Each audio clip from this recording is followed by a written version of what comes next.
दोस्तों, इस 7 चक्रों को जागृत कर अनंत और अद्भुत शक्तियों के द्वारा असंभव को भी संभव बनाया जा सकता है।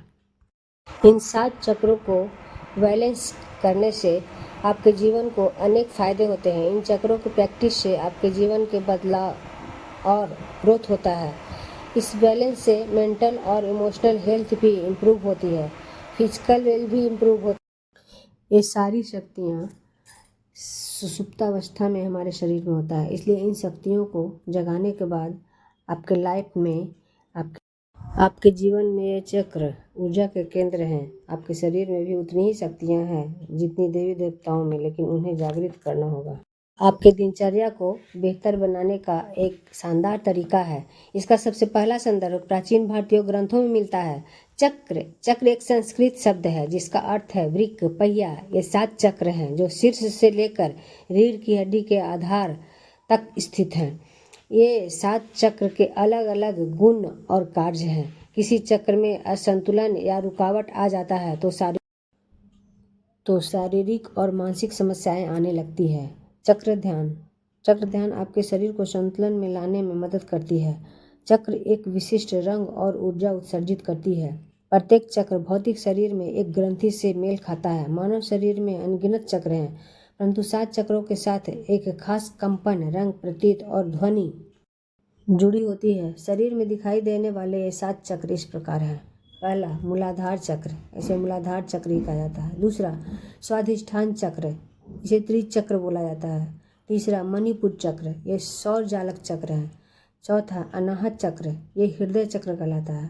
पांचवा, विशुद्ध चक्र, गला चक्र कहलाता है। छठा, आज्ञा चक्र, तीसरा नेत्र चक्र कहलाता है। सातवां, सहस्रार चक्र, यह मुकुट चक्र कहलाता है जो सबसे ऊपर होता है। आइए अब इन सभी चक्रों के बारे में थोड़ी थोड़ी विस्तार से बता दूं। मूलाधार चक्र, इस चक्र का रंग लाल होता है और इसका बीज अक्षर लम है। दोस्तों, अगर आध्यात्मिक दृष्टि से देखा जाए तो यह धर्म, अर्थ, काम और मोक्ष का नेतृत्व करता है। भोग या वासना की लालसा और आध्यात्मिक इच्छा इसी चक्र से प्राप्त होती है। यह शरीर में रीढ़ की हड्डी के सबसे नीचे भाग में मौजूद रहता है। यह गुदा और जननांगों के बीच रहता है। इस चक्र के असंतुलन से थकान, खराब नींद, पीठ के निचले हिस्से में दर्द, कब्ज आदि विकार उत्पन्न होते हैं। दूसरा, स्वाधिष्ठान चक्र, इस चक्र का रंग नारंगी है। यह जननांगों और त्रिक तंत्रिका जाल के बीच जघन के आधार पर स्थित होता है। यह यौन अंगों, पेट, ऊपरी आंतों, यकृत, पित्ताशय की थैली, गुर्दे, मध्य रीढ़ और इम्यून प्रणाली को नियंत्रित करता है। तीसरा, मणिपुर चक्र, इसका रंग पीला होता है। यह नाभि के पीछे और रीढ़ की हड्डी पर स्थित होता है। यह चक्र दुष्ट भाव, ईर्ष्या, घृणा, तृष्णा और भय जैसी भावनाओं को नियंत्रित करता है। अगर ये चक्र अनियंत्रित हो तो इन सभी चीज़ों पर भी प्रभाव पड़ता है। चौथा, अनाहत चक्र, इसका रंग हल्का हरा होता है। यह हृदय के क्षेत्र में कार्डियक प्लेक्सस पर स्थित होता है। इसके संतुलन से हृदय, पसली, पिंजरे, रक्त संचार प्रणाली, फेफड़े, स्तन और हाथों द्वारा किया गया काम नियंत्रित रहता है और इसके असंतुलन से वक्षीय रीढ़, पीठ का ऊपरी हिस्से, कंधे की समस्याएं, हृदय की स्थिति, अस्थमा, श्वास और फेफड़ों के रोगों को नियंत्रित करने में दिक्कत होता है। पांचवा, विशुद्ध चक्र, इस चक्र का रंग नीला है। यह कंठ के ठीक नीचे वाले भाग में स्थित होती है।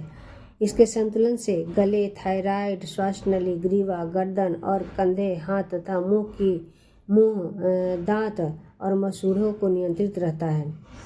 और अगर ये असंतुलित रहता है तो इन सभी में समस्याएं आने लगती है और हमें शारीरिक कठिनाइयों का सामना करना पड़ता है। छठा, आज्ञा चक्र, इस चक्र में 2 रंग हैं, सफ़ेद और काले। यह दोनों भवों के बीच में होती है। इसे त्रिनेत्र या तीसरी आंख भी कहा जाता है। ये जैसे हम लोग शिव जी को बोलते हैं ये तीसरी आंखें, त्रिदेव बोलते हैं, उसी तरह से ये वहीं पे स्थित होता है। इसके संतुलन से मस्तिष्क, आँख, नाक, कान और तंत्रिका को नियंत्रित रखता है। इसका असंतुलन होने से सिर दर्द, आँखों में खिंचाव, घबराहट, बहरापन, अंधापन, रीढ़ की हड्डी आदि नियंत्रित नहीं रह पाती। जो शारीरिक कठिनाइयों को बढ़ा देती है और हम काफ़ी परेशानी में पड़ जाते हैं। इधर उधर डॉक्टर का चक्कर लगाकर पैसे बर्बाद कर देते हैं। इसलिए हमें इन चक्रों को एक्टिव रखना चाहिए, इन्हें जागृत करना चाहिए। दोस्तों, डॉक्टरों के चक्कर से बचने के लिए हमें इन चक्रों को जागृत करना होगा, एक्टिव करना होगा। तो मैं अगले वीडियो में बताने वाली हूँ कि किस प्रकार से आप कौन सा आसन है, कौन सा योग है, कौन सा प्राणायाम है इन चक्रों को जागृत करने के लिए।